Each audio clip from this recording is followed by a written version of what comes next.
Sa nakaraang video ay natapos tayo na kung saan ay matapos na ibalita ng Winding Sovereign sa heaven-shattering na pinuno na Green Forest ang ginawa ng ating bida na pagbabawal sa buong Waryong Manor na makapasok sa kanilang buong teritoryo ng Green Forest, ay masaya naman itong sinabi na hayaan na lang muna si Yonjuka sa kanyang mga ginagawa.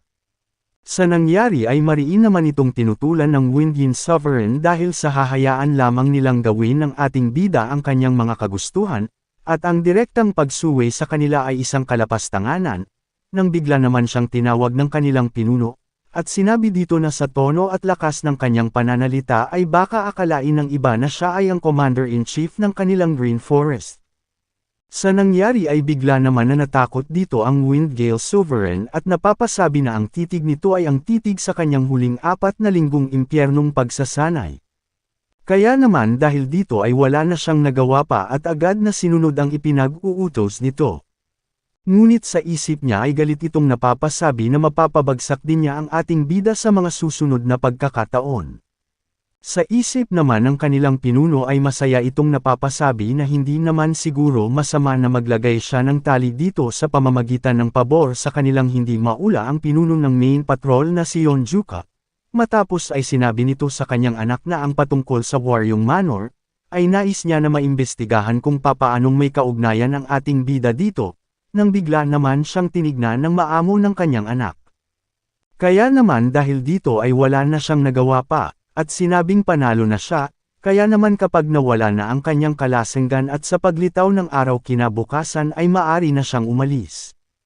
Masaya naman na sinabi ng anak nito sa kanya na siya si Sok Ryoshi, sa ngalan ng kanyang ama, ang Commander-in-Chief ng Green Forest, ay babalik matapos na maimbestigahan ang kaugnayan ni Yonjuka sa Waryong Manor. Ngunit habang sinasabihan naman siya ng kanyang ama na magpahinga na upang agad na mawala ang kanyang kalasinggan, ay sa isip nito ay napapatanong siya na kung ito ba ay ang tamang pagpipilian sa sitwasyong ito.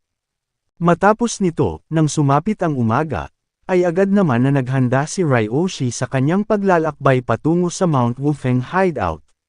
Matapos ng ilang sandali ay agad naman na itong nagpaalam sa kanyang ama dahil sa aalis na ito upang magtungo sa lugar ng ating bida, kaya naman ay sinabihan na lang siya ng kanyang ama na mag-iingat ito sa kanyang paglalakbay, ngunit sa isip nito ay nababahala siya at napapatanong na kung hahayaan na lamang ba niya na gawin ito ng mag-isa lamang. Ngunit wala na siyang nagawa pa dahil sa nagpatuloy na ito sa kanyang pag-alis. Sa isip naman ni Ryoshi ay masaya itong napapasabi na hantiin lamang siya ni Yonjuka sa Mount Wufeng hideout dahil sa magkikita na silang muli. Agad naman na napansin ito ng kanyang ama kaya naman ay napasabi na lang ito na mukhang labis na gusto ng kanyang anak ang pinuno ng main patrol. Kaya naman dahil dito ay napapatanong siya na kung lahat ba ng mga anak ay itinadhana na iwanan ang kanilang mga magulang habang kinakain ng labis ng kasiyahan, at hindi man lamang nito naiintindihan ang kanyang nararamdaman. Ngunit sabi niya na hahayaan na muna niya ito dahil sa ang pagbabawal sa pagpasok ng ilang mga merchant union ay isang katakatakang utos bilang ang kanyang unang hakbang bilang pinuno ng main patrol. Sabi nito na hindi niya alam kung ano ang iniisip ng iba sa batang iyon. Ngunit para sa kanya ay hindi siya ang tipo ng tao na magbibigay ng gulo sa mga bagay na may kaugnayan sa pera o kapangyarihan, kaya naman ay napapatanong siya kung anong rason na ang Waryong Manor ay magawang magalit sa kanila. Matapos ay nagpapasalamat naman ito dahil sa mayroon pa siyang natitirang lakas sa kanyang katawan, dahil kung wala ay nilamon na lamang siya ng batang iyon sa kanilang labanan sa naganap na Bandit Union Grand Summit. Nang bigla naman itong naging seryoso at napasabi na magagawa naman na malaman ng kanyang anak na si Ryoshi ang sitwasyong ito, kaya naman ay sigurado siya na mareresolba ito kahit pa may kung ano ang mangyari, at ang Waryong Manor ay may madilim na hinaharap dahil sa kung papanong napunta sila sa pagiging kaaway ng batang iyon. Gaya nga ng kanyang sinabi, ang utos ni Yonjuka bilang ang Green Forest Head Main Patrol, ay sapat na upang bunutin ang pinakapundasyon ng Waryong Manor. Habang ginagawa naman ng ibang mga bandido ang ipinapagawa sa kanila ay hindi naman maiwasan ng isa na magtaka sa kanilang ginagawa at napapatanong na kung ano naman ang dahilan nito. Sabi naman ng isa na walang nakakaalam dahil sa sumusunod lamang sila sa utos ng mga nakakataas sa kanila, ngunit ang Waryong Manor na ito ay sigurado siya na mawawala na sa negosyo ng mga merchant union ngayon. Sa kabilang banda naman sa lugar ng Baeksay Merchant Union, ay nagtungo ang mga miyembro ng Waryong Manor para sa usapin sa kanilang kinakaharap na problema. Sabi ng isa na humihingi ito sa kanila ng paumanhin sa pang-aabala sa mga ito ng walang dahilan. Ngunit ngayon ay ang sitwasyon ay napunta na sa ganito ay mahirap para sa kanila ang ipagpatuloy pa ang kasalukuyan nilang relasyon sa Waryong Manor, kaya naman magmula sa parating na ekspedisyon nila, ay ang Waryong Manor ay kailangan ng umpisahan ng dumistansya sa paggagwardya sa kanilang Merchant Union. Sa isip naman ni Lady Mo habang pinapakinggan ang mga ito ay naiinis naman siya dahil sa maging ang Baeksay Merchant Union ay nais nang bumitiw sa kanila. Dagdag pa nito na sa tingin niya na ang lahat ng mga disciple ng Waryong Manor ay ang tangi lamang na magagawa sa kanila ay ang paggwardya sa kanilang mga negosyo, ngunit wala naman silang masiyadong mga negosyo na dapat na gwardyahan. Nang bigla naman na nagtanong ang isa na kasama ni Lady Beck na kung ang sinasabi ba nito na pinupursa niya ang lahat ng mga disciple ng Waryong Manor na nasa Baeksay Merchant Union na bumalik sa kanilang lugar.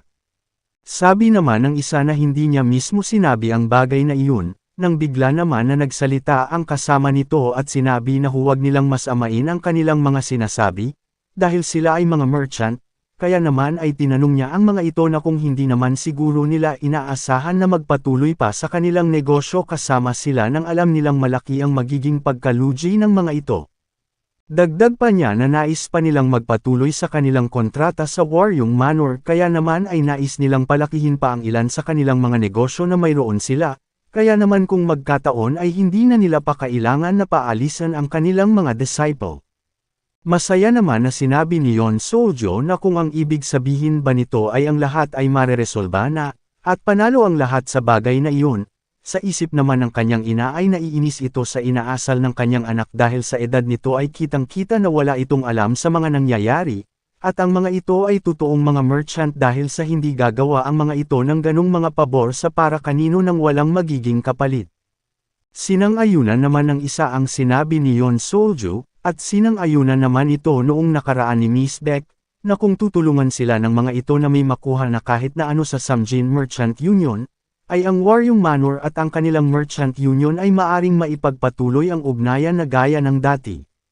Sinang-ayunan naman ito ni Miss Beck at sinabi na gagawin nila ang bagay na iyon, ngunit sa isip nito ay naiinis siya dahil sa gusto ng mga ito na makipagdigma sila sa Samjin Merchant Union, ngunit hindi ito ang tamang oras upang problemahin ang bagay na iyon. Kaya naman ay sinabi na lang niya na magagawa lamang nila ito kapag ang kanyang anak na si Mewbach ay makapagpagaling kaya naman ay kailangan pa nila ng madami pang panahon. Masaya naman na sinabi ng isa na tatanggapin nila ang kanilang mga dahilan ngunit hindi nila dapat na paghintayin sila ng matagal, dahil kapag ang Samjin Merchant Union ay makapagpalakas pa ay wala na silang magagawa pa kung hindi ang putulin na ang kanilang ugnayan. Matapos ay nagpaalam na ang dalawa at sinabi na inaasahan nila na sa susunod nilang pagkikita ay may maganda na itong balita sa kanila. Matapos na makaalis ng dalawa ay galit naman ang isa sa mga sinabi ng mga ito at napapasabi na anong lakas ng loob ng mga ito na umakto ng walang pakundangan sa Waryong Manor, ngunit sinabihan naman siya ni Miss Beck na kumalma na lang muna, kaya naman tinanong niya ito na kung ang nais ba niya ay hayaan lamang silang hamakin ng mga ito. Sabi naman dito ni Miss Beck na hindi lamang siya ang nagagalit sa sitwasyon na ito dahil siya mismo ay ganun din, ngunit kapag nawala ang kanilang ugnayan sa Baeksay Merchant Union, ay sino pa ang gugustuhin na makipagnegosyo sa kanila. Galit naman nitong sinabi na si Mewbach at siya, ay hahanap ng paraan para sa Waryong Manor, ngunit mas maganda kung magtutungo siya mismo sa Mount Wufeng hideout at wasakin sila ngayon na mismo, silang mahihina na nagawa niyang makaharap noong nakaraan.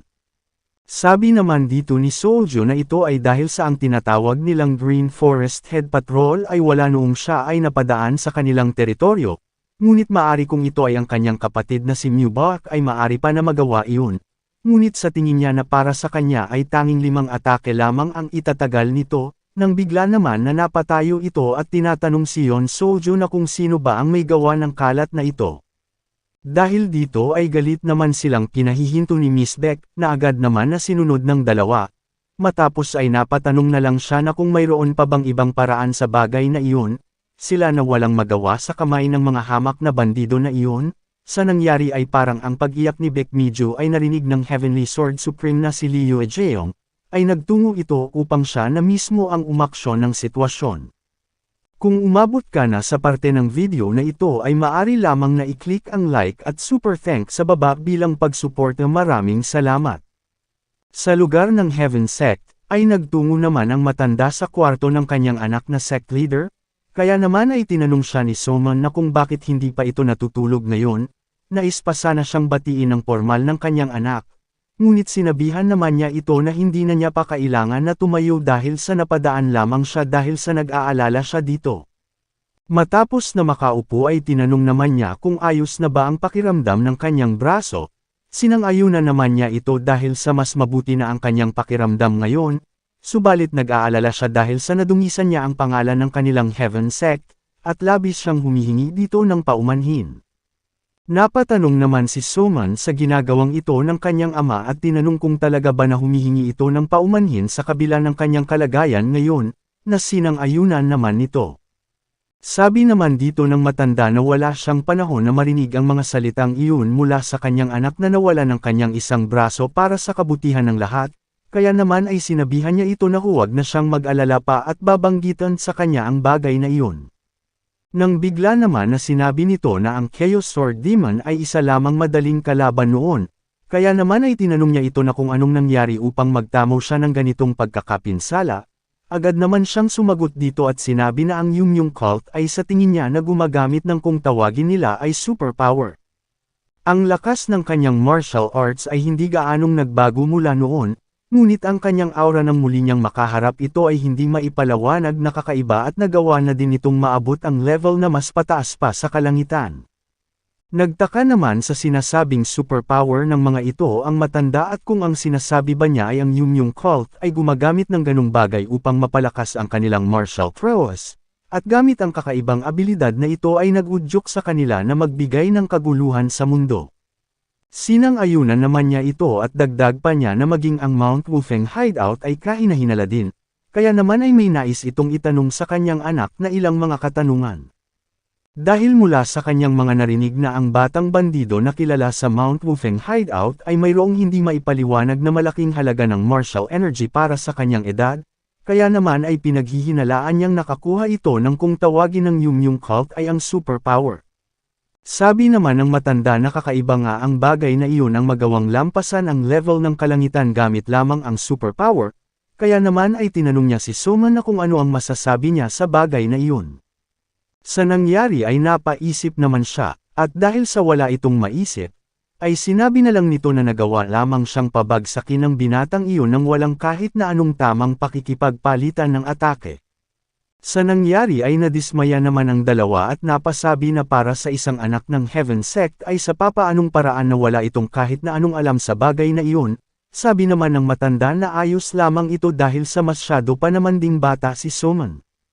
Kaya naman sabi nito na sa tingin niya ay wala na siyang iba pa na mapagpipiliin kung hindi ang imbestigahan ito ng siya na mismo. Nagulat naman ang kanyang anak sa sinabi niyang ito at tinanong kung ibig ba niyang sabihin ay magtutungo siya mismo sa Mount Wufeng hideout. Sabi naman niya na hindi nito nais na hayaan lamang ang sitwasyon ng kanyang apo na ganito na lamang, kaya naman pagsikat ng araw bukas, ay si Soman at siya ay aalis, at bago nila asikasuhin ang mga Yum Cult ay lilinisin muna niya ang Mount Wufeng hideout ng siya na mismo. Kinabukasan sa Bobong Region, sa Haga Village, ay agad na bumaba si Ryoshi sa kanyang kabayo at napatanaw sa di kalayuan. Sabi nito na ito pala ang lugar ng Mount Wufeng at tingin niya ay malapit na siya, nang bigla naman na may nangyaring kakaiba sa kanyang sikmura na pumukaw sa atensyon ng ibang tao sa paligid. Dahil sa nangyari ay napasabi na lang siya na ang kanyang sikmura ay kumakalam na parang mga kulog dahil sa paglalakbay niya ng ilang araw nang walang pahinga kaya naman ay kailangan niya muna na makakain. Kaya naman ay agad itong nagtungo sa Haga Village Forces Tavern, at nag-order ng makakain. Nang mag-uumpisa naman itong kumain ay may napansin naman ito sa kanyang paligid. Dahil sa narinig nito ang pag-uusap ng katabi niyang lamesa at tinatanong ang kasama nito na kung ang dahilan ba ng hindi maayos na pagkain nito ay dahil sa nasa malapit lamang sila ng Mount Wufeng hideout, Kaya naman sabi niya na noong kapanahunan niya sa paglalakbay ay mayroon din siyang hindi magandang karanasan sa Katimugan, at magmula noon ay ang karanasan niya sa rehiyon na iyon ay napuno siya ng galit upang hindi siya patulugin nito. Sa nangyari ay namamangha naman na napapatanong si Soman na mayroon din pala siyang mga ganitong mga karanasan, sinang-ayunan naman niya ito at sinabi na sa tingin ba niya na ang matandang kagaya niya ay isinilang na isa na sa pinakamalalakas na martial artist. Kaya naman dahil dito ay masayang tinanong siya ni Soman na kung ano naman ang ginawa niya matapos nun, sumagot naman ang matanda na kung ano pa ba ang dapat na gawin, pinuntahan niya ang mga ito matapos ng 10 taon at dinurog ang lahat, at mula noon ang paglalakbay niya sa rehiyon na iyon ay naging masayang karanasan na para sa kanya. Kaya naman sinabihan niya si Soman na huwag nang mag-alala dahil ngayon na andito na ang kanyang lolo ay ang mga Mount Wufeng hideout na ito na puno ng mga bandido, ay magiging isang lugar na maaari niyang bisitahin ng punong-puno ng mga alaala, dahil dito ay masaya naman siyang nagpasalamat sa kanya. Sa kabilang banda naman ay sa isip ni Rai O'Shea na hindi pa siya nakakarating sa lugar na iyon ngunit sa tingin niya na mayroon na silang iilang mga bisitang parating, at ang matandang ito ay ang kanyang aura ay mukhang napakalakas. Nang bigla naman siyang may narinig na pag-uusap sa kanyang likudan at ayon sa mga ito ay kinilala nila ang babae bilang isa sa mga luyang 5 heroes na kanilang pinahirapan sa kanilang Mount Wufeng stronghold. Sabi pa ng isa na ayon sa kanyang naalala ay pinagbayad nila ito ng 100 niyang at pinauwi kaya naman ay napapatanong siya na kung bakit ito bumalik, at mukhang naghahanap ito ng paraan upang makaganti sa kanila. Ngunit sabi naman ng isa na kung hindi ba na ang babaeng iyon ay mula sa Heaven Sect. Sabi ng isa na kung totoo nga ang bagay na iyon ay ang matandang kasama niya, ay ang isa sa pinakamalakas na martial artist sa kalupaan, si Liu Jeong, ang Sword Supreme. Sa nangyari ay nagulat naman at namamangha si Rai O'Shea sa pagkakarinig na ang matandang iyon ay ang Heavenly Sword Supreme, kaya naman ay napapatanong siya na kung ano naman ang ginawa ni Yeon Juka upang mapunta sa ganitong sitwasyon. Nang bigla naman na malakas na nagsalita ang matanda at sinabi nito na ang akala niya ay ang mga bandidong ito ay mga tanga dahil sa inatake nila ang kanyang apo kahit pa alam nila kung gaano kakilala ang Heaven Sect, ngunit kung papaano niya marinig ang mga ito ay mukhang hindi na ito ang kaso pa. Sa nangyari ay nagtaka naman ang dalawa na kung sila ba ang tinutukoy nitong mga bandido, kaya naman sabi ng isa na magpanggap na lang sila na walang kahit na anong narinig at tumakbo na sa lugar na ito. Ngunit bigla naman na nagpalabas ng malakas na aura ang matanda, at sinabihan sila na lumuhod, sa lakas ay sapilitan silang napaluhod nito, at matapos ay nagtungo sa kanilang kinaroroonan. Dahil dito ay takot naman na humihingi ng tawad ang dalawa at hinihiling na palayain na niya ang mga ito, ngunit sabi nito na may nais pa siyang itanong sa kanila, kaya naman bakit nais nila na palayain niya ang mga ito kaagad. Matapos ay sinabi nito na ang parusa sa pagdampi ng kanilang mga kamay sa anak ng Heaven Sect ay hindi magiging magaan, at makukuha nila ito sa lugar ng bastardong gumawa nito sa kanyang apo, sa kanilang Mount Wufeng hideout, matapos ay tinindihan pa nito ang kanyang ginagawa sa dalawa upang labis silang makaramdam ng matinding paghihirap. Kaya naman dahil dito ay napasabi na lang si Rai O'Shea na magtutungo na sana siya matapos ng mabilis niyang pagkain dito, ngunit hindi niya kaya napanoodin na lamang na mangyari ito, kaya naman ay agad niyang binigyan ng mabilis na atake ang walang malay na si Soman. Sa ginawa niyang ito ay mabilis naman na pinawalang bisa ito ng matanda, kaya naman dahil dito ay kinuha na nito ang kanyang sandata, at agad na sinugod ang matanda. Sa nangyari ay agad naman niyang kinuha ang kanyang sandata sa kung saan, at nang makuha niya ito, ay agad naman niyang inatake ang papasugod upang mapahinto ito, matapos na mapa-atres si Rai O'Shea dahil sa mabilis na pag-atake ng matanda, ay napasabi na lang siya na hindi nito inasahan na mailabas ang kanyang espada bago pa siya makarating sa Mount Wufeng hideout. Kaya naman kung gusto mo na masubaybayan ang ating kwento ay i-open mo lang ang notification bell pagkatapos mo na mag-subscribe.